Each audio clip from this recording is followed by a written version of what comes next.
to Shaping the Basin. Thank you for joining me. I am here today with Estella Woodley from the KCC Small Business Development Center, which for the rest of this, if I mention, I'm going to say SBDC. So Awesome. Thank you for having me. thank you for coming.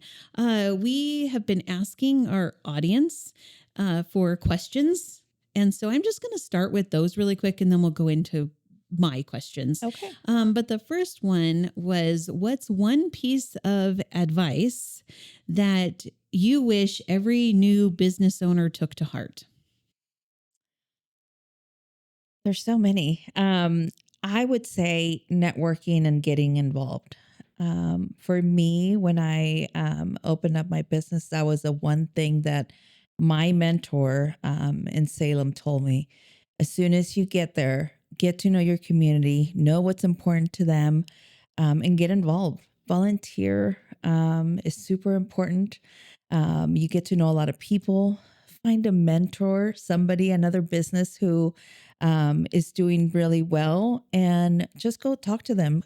Klamath Falls is an amazing place, and everybody's here to help you, and they want to see businesses succeed. So I would definitely just say, just get out there, network, volunteer, just get to know people. Fantastic. And then the other question was, can you share a story about a local small business that has really inspired you? So this is a little bit hard. So our services are, low cost, no cost, and confidential. So we can't share a lot unless the business is able to release and say, yes, we're willing for you to talk about us. The one business that has done that, and I think I can share their passion, is Jessica Steenland from Boba. I can't think of their name now. The Bubble Break Bar. Yes, yes.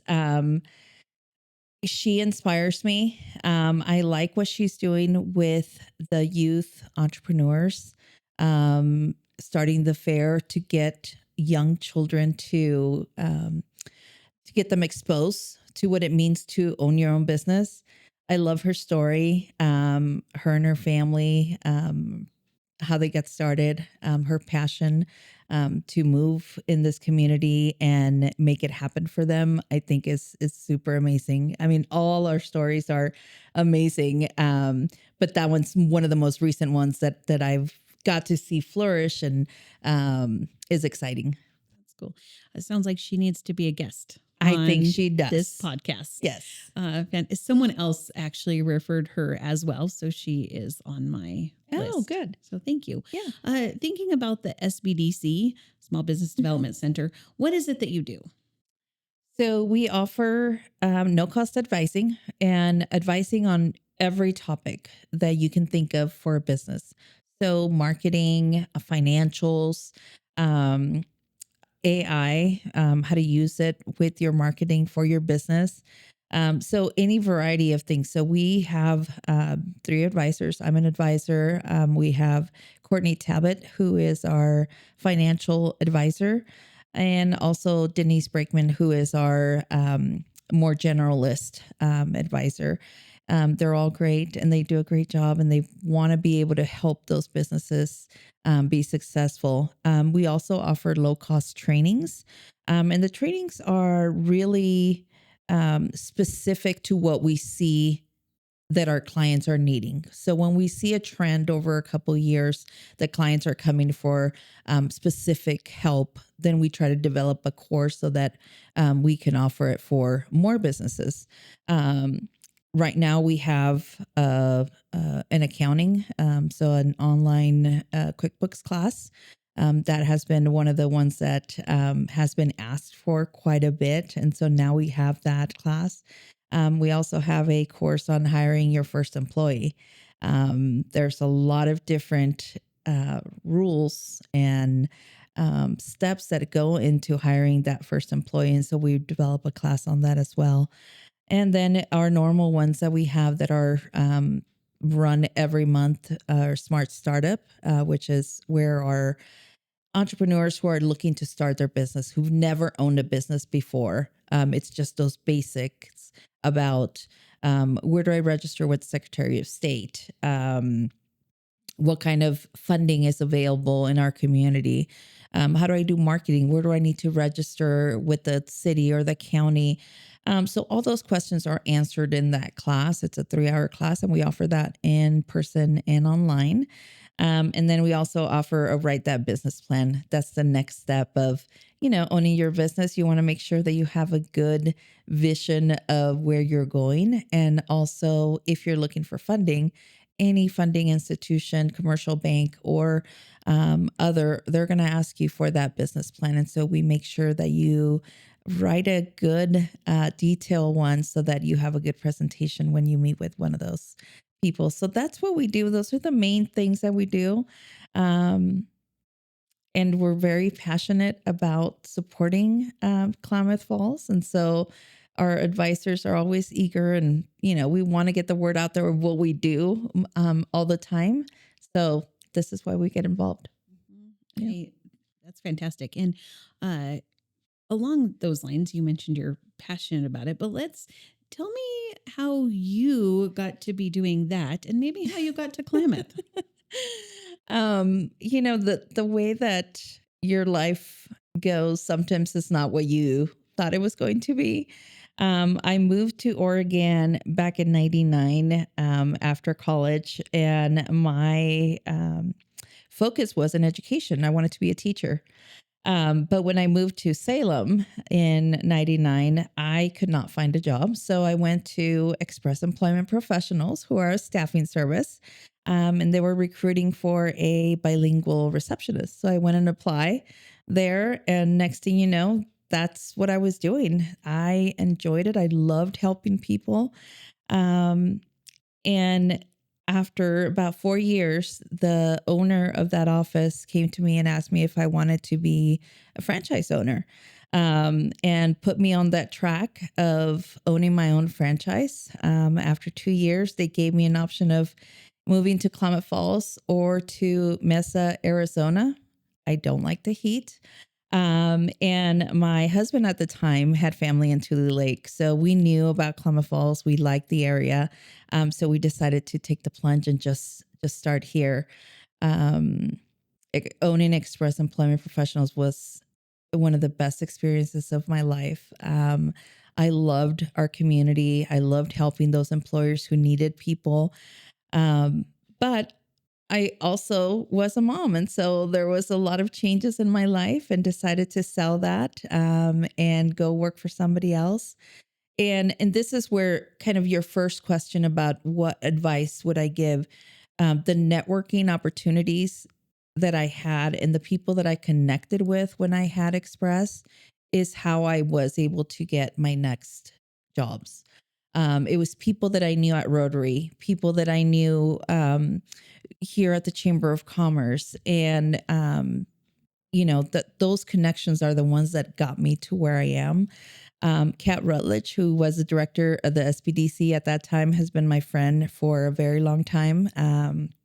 We started the Society for Human Resource Management chapter here when I moved to Klamath Falls.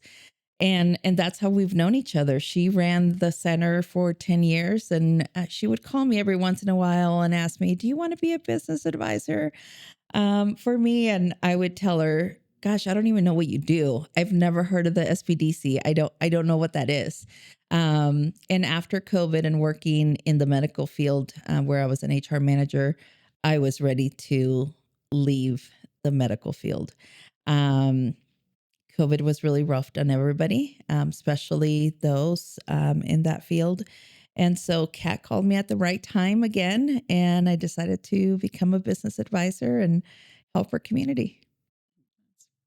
Fantastic. And now Kat's up with the SBA. She's gone from being focused on our community to being focused on the state, correct? Yes. She's the associate state director for the Small Business Development Center. And so she's still my mentor, my friend, and we communicate on a monthly basis. So, yeah. That's great. Uh, I want to go back to networking. Actually, Okay. that's kind of a cornerstone of something that all chambers do, and we do that here. But in my lifetime, I've told my kids the people that I've met and the relationships I've built have opened more doors for me than a lot of my like formal education has. And I feel like you've obviously done a really good job of that. What advice would you give to people? I think sometimes people get nervous thinking about networking. It Mhm. sounds like such a, I don't know, technical word, but talk to us about networking and some tips. um, I think I y- some people tell me that I'm not an introvert. But I am. I'm nervous when I go talk to people. I'm nervous to be in a large group of people, but I know what's important for me. I know what's going to get me ahead. And so I just bite the bullet and go say hi. And again, everybody here in Klamath Falls was really friendly. They want to see you succeed, they want to help you. Um, I think putting yourself being vulnerable and asking for help, finding those mentors, those people that are better than you, maybe not better than you, but have more experience than you, have been where you've been, really, really is helpful. I would say starting small. I mean, you don't have to go big. You know, maybe volunteer at your kid's school, maybe join the booster club, something smaller. Maybe join if they play sports, volunteer in their in that organization. You know, like the Little League board or any of the other ones.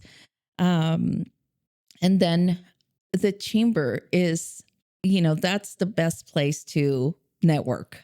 One of the best places to network. There's so many. I love the chamber, so that's why I'm saying that. But you know, like a wake at 8.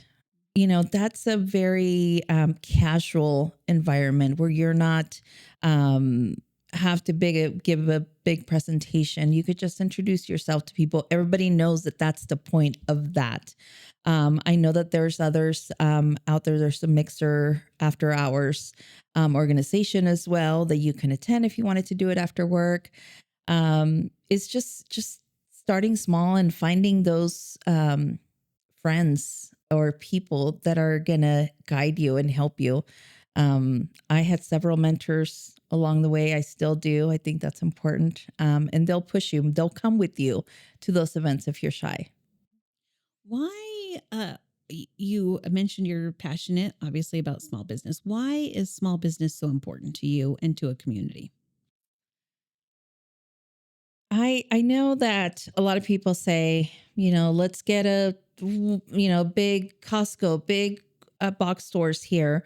That's what's going to make us grow.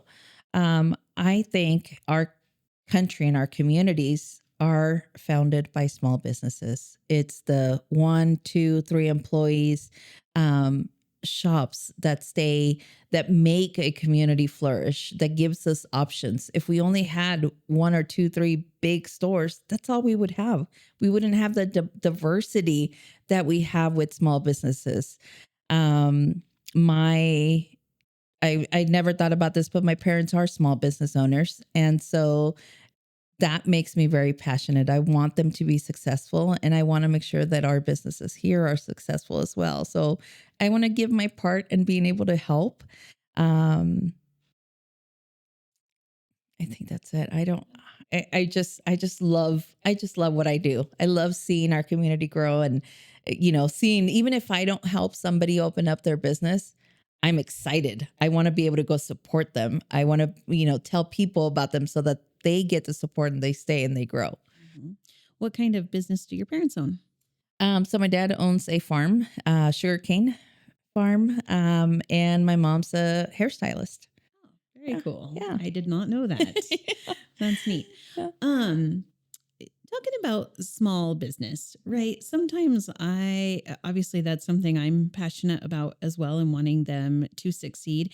And we all know the way that we can support small businesses by doing business with them. But what other ways can a community support small business? Positive talk. Um, I don't know if we have um, self-esteem issue in Klamath Falls. But I tend to hear a lot of negative stuff. Even when, we're all humans, we all make mistakes, especially in the retail and restaurant type industries. You have a bad experience and you go and share it with a million people, and it's just one bad experience. I think we need to be positive about the way we talk to each other, the way we talk about our community. I know that you do tours for when people are wanting to move to the community, and I used to do that for um, our doctors that were looking at moving to our area. And a couple of them said the same thing. They said, I got in a taxi cab and they told me, why would you want to move here? This, and that. What can you say about that? And it made me really sad because there's so many great things about Klamath Falls. Yes, we have our issues. All communities have issues. Um, but let's be positive. That's the only way we're going to change the way we see ourselves. That's the only way we're going to change and see the things that we want to see. So I think the voice is just being positive about one another and supporting one another in those businesses. Said I'm all about it. Yeah, I'm all about it. Said I'm all about it. Yeah, yeah, yeah, yeah, yeah, yeah. Said I'm all about it. Yeah, I'm all about it. Said I'm all about it. Yeah, yeah, yeah, yeah, yeah, yeah, yeah.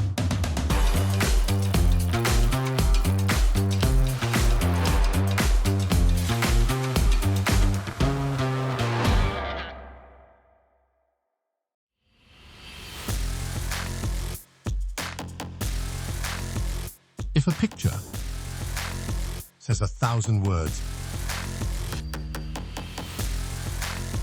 imagine the story. 24 frames a second can tell about your business. 40 Deuce Films. And I think the key there, and you can correct me, please do correct me if you think I'm wrong, but I think if we have those negative experiences with a small business, then if we give that feedback in with the idea of them getting better, not beating them down, I think that would Mhm. make a huge difference if it was in a more constructive way. Absolutely. Absolutely. So if I was new to the area and I came and asked Estella to uh, take me on a tour and highlight some cool things, what kinds of things would you show me? I would show you all the great outdoor stuff that there is to do here. Our downtown area, I think, has grown and looks so much better than it did a few years ago. I love our parks. I love Veterans Park, um, Moore Park. Depending on what you were looking for, if you had kids, I would share with you the high schools that we have in our area. Um, I'm very proud of the diversity of our high schools and the specialty that each one of them can offer to our kids. Um, there's Crater Lake. But everybody knows that's Crater Lake. Um, Spring Creek. I mean, if you want to go kayaking, I love that. I would take you there. I wouldn't take you hiking because I don't hike, but I hear there's a lot of good hiking and riding places. But yeah, the downtown area, some of our restaurants and our stores, I would take you all over. I mean, Lakeshore Drive, um, Moyna Heights. I think there's beautiful homes there. It's just and if you wanted to live outside, I live in Malin and I love our area there. It's not a big drive, but Bonanza, Merrill, Malin, those are all great communities, and I think I would share that information with you. Do you, so you probably connect with other SBDC directors around the state and you hear from people in other areas, and then you've obviously lived some other places. Do you feel like it's easier to start a business in Klamath than in other places? Um, yes and no. I think yes, because we are a small community. So if you go ask for help from somebody, they'll get you to the right person and it's easier. No, because I think that we have, and this is just what I've heard from my business clients, startups that are coming, is the regulations imposed on opening up a business. They're confused about the regulations. It's hard for them to get permitting for if they have a building.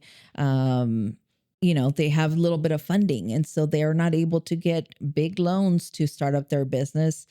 And yet whether it's city, county, state, permits are expensive. And the changes to these buildings that maybe have been vacant for a long time take a lot of money. And so a lot of those businesses may tend to go somewhere else or not open at all because it's just not feasible for them to do. And that's, I hear it more here than I do with my other directors. So, maybe that's something that we need to work on, and maybe could be in stages where, if you're a new business, there's kind of a leeway or a time period where you can get things going before you have to pass a certain type of permit. Not sure how that would work, but those are just thoughts that I would have. Yeah. Sure. When you think about the business owners that you've worked with that have been very successful, what are some of the traits that they all have in common? What makes a successful business owner? They know their financials. They have a business plan. Um, they're very real and cautious about the extent of their business. So, they have a phase one, phase two, phase three approach to their business plan. And they're realistic about what can happen and the demographics. But also they come to the SBDC. So they get all those, we tell them the truth. This is doable. This is not. Maybe think about this. We give them ideas. But really, I think it's just understanding your financials, is knowing when you're going to be profitable. Be realistic on the expenses that you are going to incur before you're even going to make your first dollar. And if you understand that, I think you'll be successful. Mhm. And you guys, you do help startups, but at least, and I don't know if this is still the case, but uh, the majority of your clients for a while were existing businesses that you were helping. Talk to us about that. So, and we still do. We have about 55% of our businesses are that we help our existing businesses. And we help them anywhere from, they're looking to get new equipment because now they're going to do a different type of project, or they're going to diversify their business. They come in because now they're going from their garage to a brick and mortar location. And so they need funding. We do still get a lot of those clients. We did see for a while, and we're still seeing the last probably 2 years, 3 years, a lot of succession planning.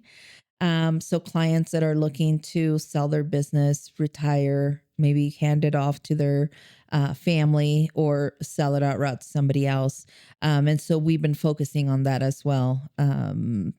Courtney Tabbitt is one of our advisors, like I said, and she was just certified on succession planning to be able to support those businesses. Mm-hmm. Yeah. Great. If somebody was wanting to be a business owner, but they don't know what they want to do, are there some areas of need in our community that you've identified? I feel like if I say something, people are gonna no. um, I would probably like to see more. I have kids, so I think about them and recreation activities that are indoors. Maybe I would love to see like a golf simulator type thing. I love golf, and so something like that. Um,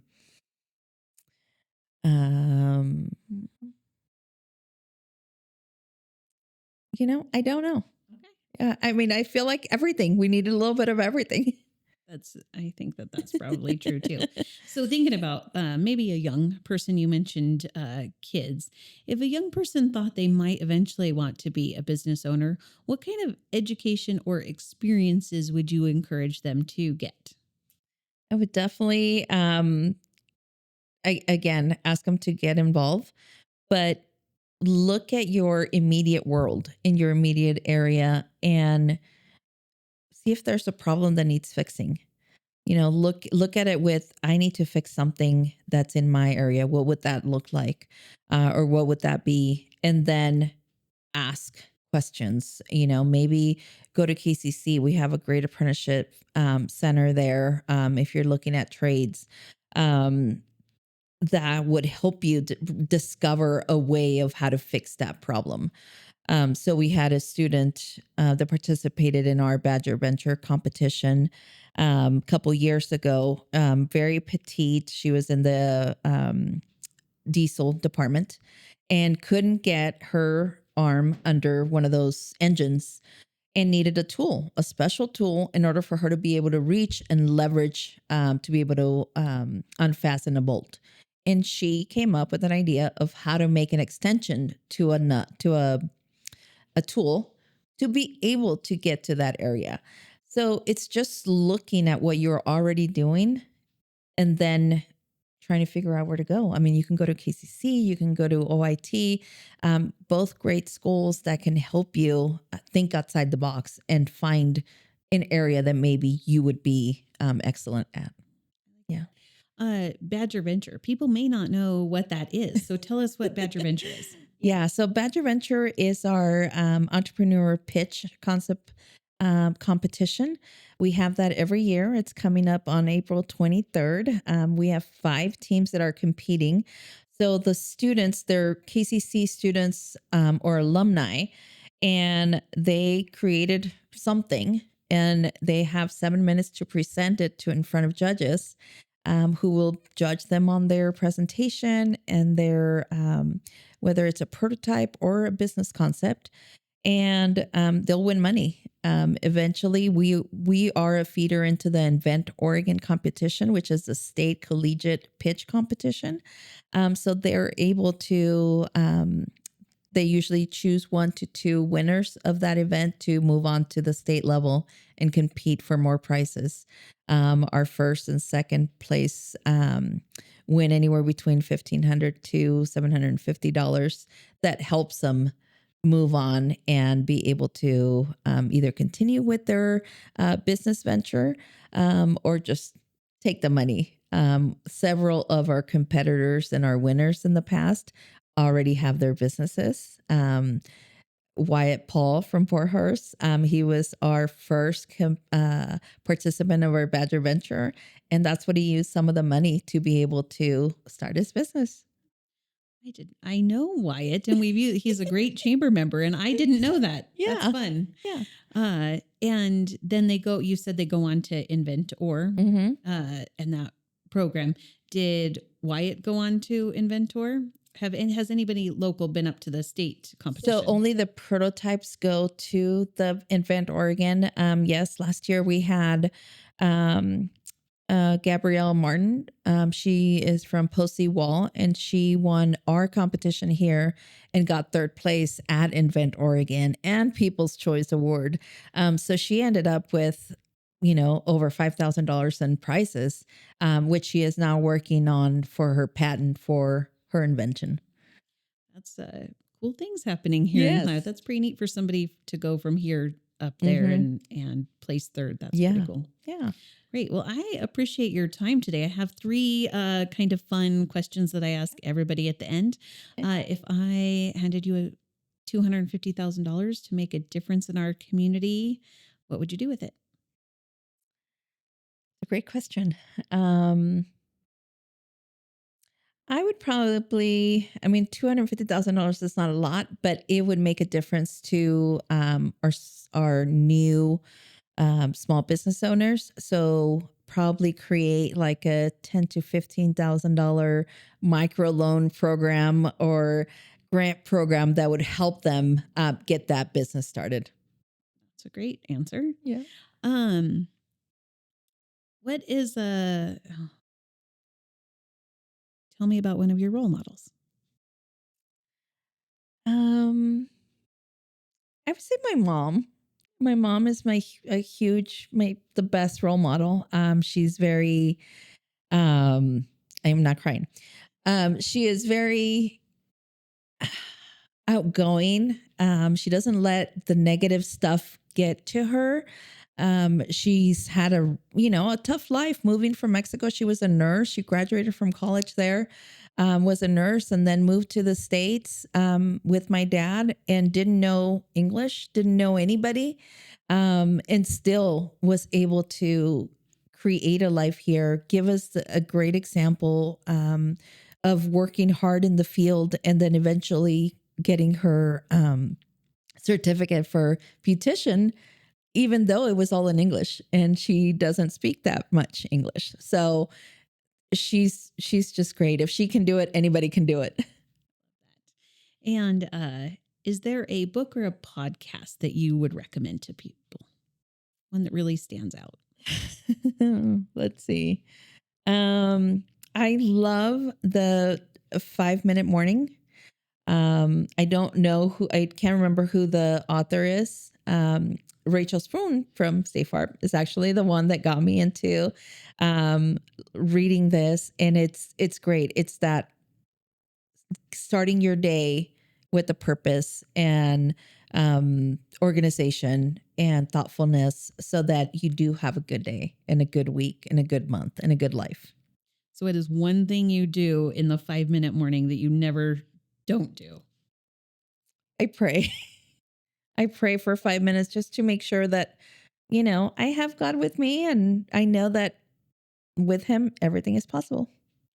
Thank you for your time today, Estella. You're welcome. And thank you for what you do in the community. Thanks. Glad to be here. And thank you to our sponsors, Running Y Resort and 40 Deuce Films.